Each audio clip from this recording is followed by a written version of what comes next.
is up, guys? Pope back for another episode of the Battlefield 4 podcast. Now, guys, I would be lying to myself and to you guys if I didn't say that I get super excited every single time that I hear that theme song playing. And it's not just because, well, Pope, that's your podcast theme song. No, it's not mine. Battlefield. That is Battlefield. That is all the way deep into Battlefield 1942. That is the original, only morphed up through the ages, through the decades, and I love it. That is a ringtone. That is everything. That should be the theme song of my life. I love it that much. Guys, this is a special episode. I have a special guest, Mr. M-Town Dogs, coming in for a later part of the segment. But for right now, guys, let's jump into our first topic, which is map sizes as far as Battlefield 4. Now, map sizes have become a little bit of a, I don't know, it's almost like a tweakish issue. Either you love it or you hate it. Some maps are way too big, some maps are way too small, and others are that middle porridge, that one that's just right. And my question to you is, what map do you think is perfect in size? Now, we're not talking about, well, I like this one because it has the perfect amount of vehicles. I like this one because it doesn't have all the crazy special effects in it. Just let me know what your favorite map is as far as, I guess, surroundings. Not too much, not too little, that perfect amount. But let's talk about a couple of map size issues as far as I'm concerned. For the whole concept around vehicles and infantry, I don't think everything is getting utilized to its full potential in the way that some of these maps are kind of put together. Let's take like Paracel Storm, for instance. It is a mostly water map. A lot of people don't like that because it is a majority water map, but I like it, and I feel comfortable in this map. Not because it's water based or everyone heavily relies on vehicles. It's the whole concept of the map I enjoy. But now I do see some of the problems coming up as far as team based. You'll see one guy kind of fly off in the transport helicopter when that thing has way more seats in it. The team play, I feel like I'm a broken record when it comes to team play, and that's who I am. I am a team player as far as Battlefield goes. I want to help everyone. I want to help everyone get around. My whole thing is the transport helicopter. That's my favorite vehicle as far as, just supporting. I am a supporting role. You can call me an extra if you will. But that's always been where I am, or that's where I always try to be as far as my Battlefield gameplay goes. And it goes all the way back to Battlefield Vietnam. I don't know if you guys ever played that one, but that was the first one where they had the transport helicopter, and you could fly in, and you had the music blaring. You had Fortunate Son in the background, or whichever one, the Vikings one. Dun dun dun dun dun dun dun dun dun. That was my epic tune. I could fly people in and out of combat, and it was amazing because I had those tunes going. Some folks are born made to wear the flag. Get out of my helicopter. Ooh, red, white, and blue. And I'd fly off, and it was the best thing to me. I loved it. What's that? You need a ride? Come on in. I'm heading this way. I'd drop them off, and I'd go back for another thing. That was my muse. I loved it. That was what I lived for as far as Battlefield was concerned. But I don't see enough people taking advantage, number one, of pilots who would be willing to sacrifice their scores to be able to do this, to get you into the battle quicker. That's why we have these massive maps, is so that you rely on that player. But I understand not every player is like that. You have Dingle that runs off in the helicopter only to jump out at 3,000 feet so he can parachute in on a certain location. That doesn't help your team, and that doesn't help you as far as getting the resources that you need, which can be your team. There's no possible way that you can fly in your super awesome helicopter, jump out from 3,000 feet, parachute down, and kill off 12 people. You cannot tell me that you're that good. Number one, you're going to run out of ammo, and number two, you're going to run out of health. And that order's not always going to be there. So that you have to rely on these people, which means you have to be willing to say, all right, come on, let's go. Even if you, I won't say crash land, but like a light heavy, landing. Just put it on the ground. Don't make it blow up. Everyone out. These are assets that can be utilized to its full potential, and I don't see it. That's why people don't like Parasail Storm, because you have too many people who want to go to here and stay here, or go to that and stay right there. There's no reason you should have half of your team on one objective when it comes to conquest. Now with Rush, everyone barrel in, go on. Go. We got to get in there quick, hurry, fast. These are all things that are Rush. But as far as a conquest standpoint, too many people are staying at one objective, which that's why it's hard to take objectives with Parasail Storm. And with other maps, I'm not just limiting this to Parasail Storm. It is multiple maps that you have these key issues in. Too many people are wanting to stay in certain locations, leaving way too few of people to actually go off and take and hold objectives. There's no problem with staying with an objective and, holding it down, defend it. There's going to be people that are going to want to take it. So you're going to have to stay and, take some of these objectives. But you need to have a smart enough head on your shoulder and a little bit of charisma to go, you know what, it's not all about me, and move on. If you see a guy here, you see a guy there, and they're like, okay, well, we're going to hold this objective, what are you going to do? Are you going to be that guy that goes, well, I'm staying. This is where I am. Don't be that guy.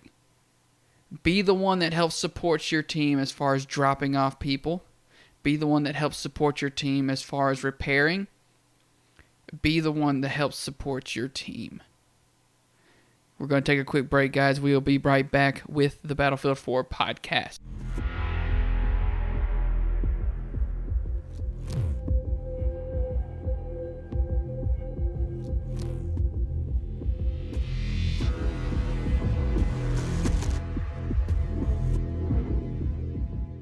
Hey guys, I wanted to take this quick break and let you guys know if you are looking for an awesome clan as far as Battlefield 4 and multiple gaming across platforms, across the world, across the universe.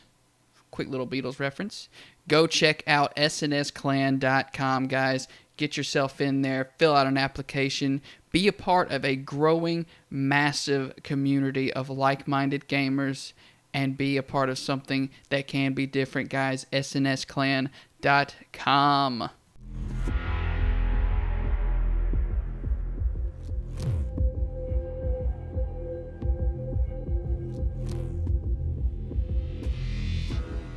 guys, and we are back with a new segment, kind of like a little question and answers. I have a special guest, Mr. M-Town Dogs, a fan favorite, if I may say, across the Battlefield 4 community. If you haven't met him, he is worth meeting.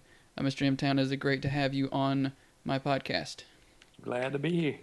Now, I understand, you're more of a team deathmatch kind of guy now, as far as Battlefield 4. If you don't mind me asking, why do you choose the team deathmatch over Conquest or Rush?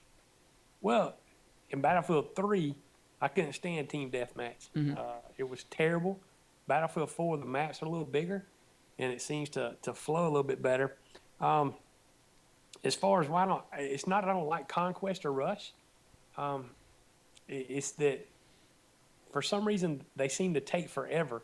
Team Deathmatch, you usually do it around in 10 minutes or less, and it seems to be fresh, something fresh and new coming up. I've played several rounds of Conquest on the new maps that just dropped. I guess the old new maps, Firestorm, Metro, Gulf of Oman, and Firestorm. Played a lot of rounds of those on Conquest the last couple of days, trying to knock out some of those assignments. But those maps look really, really good. The one thing I guess that kind of lends me more toward Team Deathmatch is that the vehicles are just absolutely huge there. You don't stand a chance with them if you're on foot, and if you don't get in the vehicle early, the maps are so big that if you get left in spawn, you got to run for days. It seems like to get to an objective.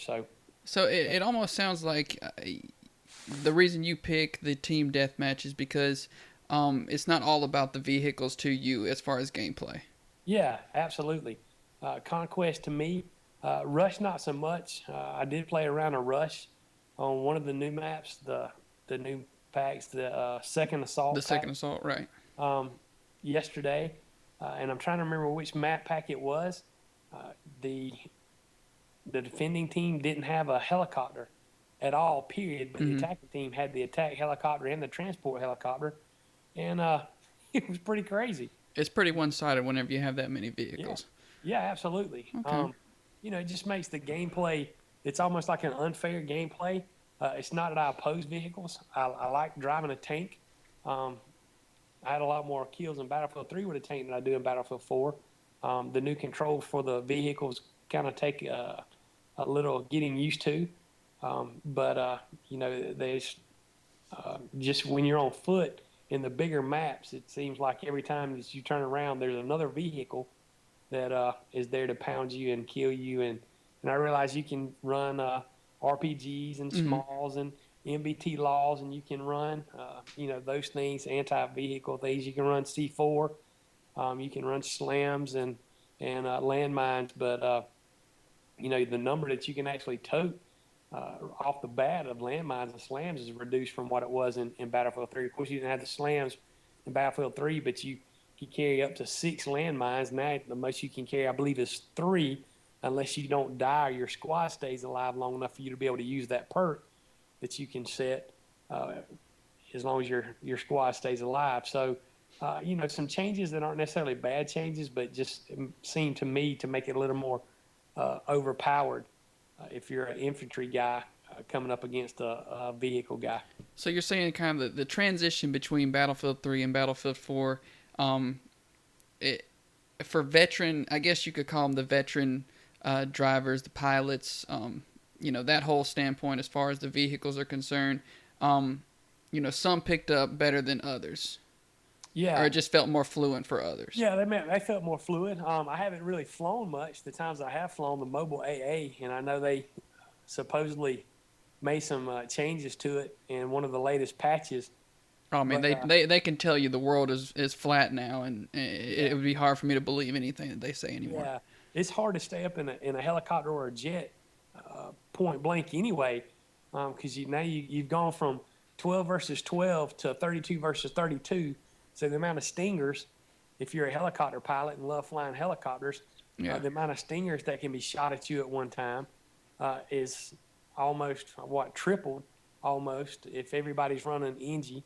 And then you got the mobile AA, whereas before the AA pretty much was in your spawn area, but now you can drive it anywhere on the map, which drives me crazy. Not that you can drive it anywhere on the map, you still have guys who sit in their spawn with the mobile AA and never come out of there, and they can get kills, but they can never be killed in there, which is kind of chicken to me. Come out if you're going to use it. Come out so that somebody can see for you, or somebody can take care of you. Don't just hide in your spawn area.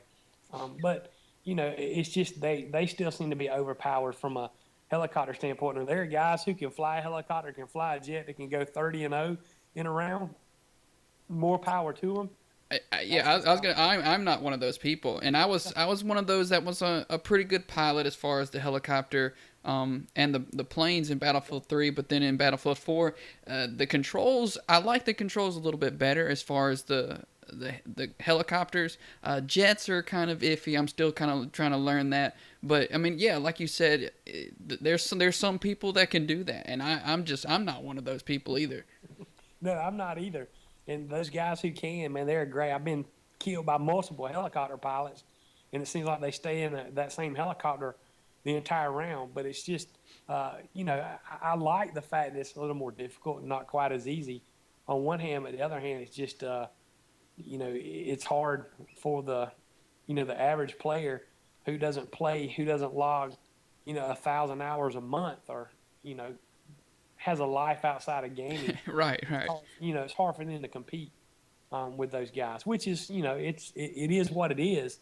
But the gameplay with the vehicles is almost to the point where sometimes I'm like, I play several rounds of Conquest. I'm like, give me the team deathmatch so I can get away from vehicles. Right, right. Get away from the overpowered vehicles. And the maps, I think when you go 32 versus 32, you have to have bigger maps. I get that, but I would never be a proponent for more vehicles for the simple fact that I think there's too many now. They have the feel. I think I might have told Pope this before. They have the feel of Armored Shield. In Battlefield 3, the DLC that they did with Armor Shield, with the tank wars. That's what they feel like to me, and I hated those maps. And I was a big time, vehicle proponent in Battlefield 3, but I didn't like that DLC because the maps were just too big for 12 versus 12, and too many tanks. Tank superiority is what I was thinking about. Right, and if you take it kind of in the standpoint right now, I know the maps are a little bit bigger to kind of, compensate for the larger amount of people that you actually have on these maps. What would be do you think that they should take out more vehicles or make the maps bigger? Well, I think if you have everyone has the capability of getting access to a vehicle of some kind to get out of spawn, you could add more vehicles. The only problem with that is that when you add more vehicles, you add more chaos to the ones who don't have the opportunity, to get in those vehicles. Because again, Battlefield 3, you could put 3 in a tank. Battlefield 4, you can only put 2. I missed the third person sitting in there because that could be your Engie, who could repair the tank, but also laser designate, targets, and actually could be another lookout. And so, that would take care of an issue if they would bring 3 back to a tank. I think that would help. But a lot of people on your team aren't team players either. They're out for number one, and they'll jump into a Jeep or a tank, and they'll take slam off, and you'll have, 4 tanks or 3 tanks in a thing with one person in each one person in a Jeep, and the helicopter's gone. So you're left with, 20 guys in deployment having to run on those huge maps to the nearest area. Mm-hmm. And that's to me, that takes away some of the gameplay capability and the fun of the game. Yeah. So it would be more of add a couple more vehicles, to some of the maps that are right now. Yeah, yeah. Okay. To make it a little more fair. But like I said, you can't. I don't know if there's a right answer to that. Well, and I think that's what DICE is really trying to grab a hold of still in this game. It's still new to them as much as it is new to us. They're still, I heard it said that some of these game developers, run through this game, they make it, and then they get it out there, and then everyone gets mad at them because, these developers have had tunnel vision as far as their own style of play in a game. So whenever it goes to someone like me or you or anyone else that plays it in a whole different style, then they have to, well, this person's having this problem. So yeah, I understand where you're coming from, and I understand also how they're looking at it. You brought up the Mobile AA, which is one of the new vehicles to Battlefield 4. I would be fair in assuming that you have driven a couple of the new vehicles. How do you feel about some of the new vehicles that have been implemented, like the new watercrafts? I think the new attack plane is one of them. Like, how do you feel about some of the new vehicles part of the game? Well, I've driven the Mobile AA. I've got at least a couple hundred kills in that before they supposedly nerfed it.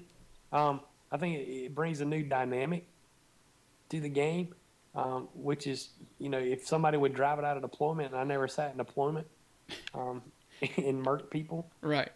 From deployment, from a ground standpoint, I think it's good. The attack boats, I love the attack boats. Again, they can be a little OP against the infantry, but in real life, attack boats, you can mow through some folks. On the same token, I think they need to fix some issues with some of the hit ratios on those too, because you won't ever be able to convince me that the attack boat, even the gunner on the attack boat with a 50 cal machine gun on the side, one or two bullets from that, somebody should be mowed through pretty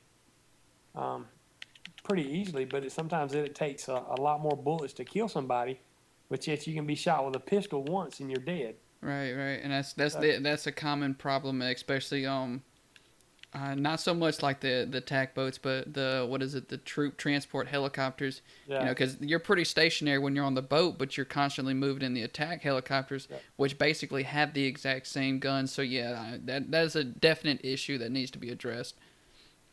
Yeah. So but I think part of the issue is that the DICE is having to correct so much as they're going along, because I think they rushed the game. Which I love Battlefield 3 and I love Battlefield 4 as well, but I think they rushed it too quickly to get it into the market, just to meet a demand. So I think there's a lot of issues they're having to fix before it was actually ready to come out. Okay. Well, these are definite problems that will hopefully be addressed. That's really about all that I have to ask, M-Town. As always, it is a pleasure to have you on. I'll try to have you on for another segment at some point. But your opinions and thoughts are always warmed and welcomed. Well, I appreciate it. All right. Dude, if you don't own Battlefield 4, go check it out. It is the game to have right now, barring all the issues. It's a lot better than what it was. Dude, you'll love it some days, and some days you want to throw your controller through your TV screen and want to play it again. But you always go back to it. Oh yeah, always. Well, M-Town, again, always great to have you guys. We're going to take a quick break, and we will come back with what will probably be another great and awesome soapbox for myself. You are listening to the Battlefield 4 podcast.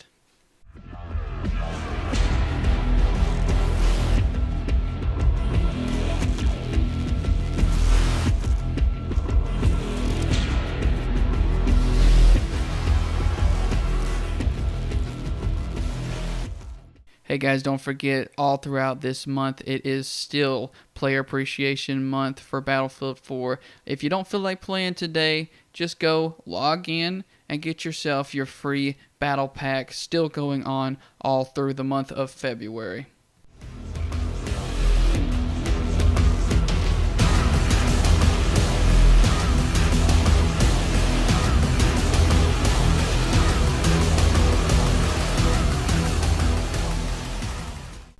Alright guys, and we are back from that quick little break. I hope you guys are liking these breaks. I'm just kind of trying to get a little bit of an advertisement out there. None of this stuff I'm getting paid for, including all the stupid ones that I'm putting out about just little reminders and here and there. I am in no way, shape, or form being paid, though I would like to, hint, hint, wink, wink, from the SNS clan community, but that is just a great clan to be a part of, guys. But this does bring me to my soapbox segment and the last segment of the podcast.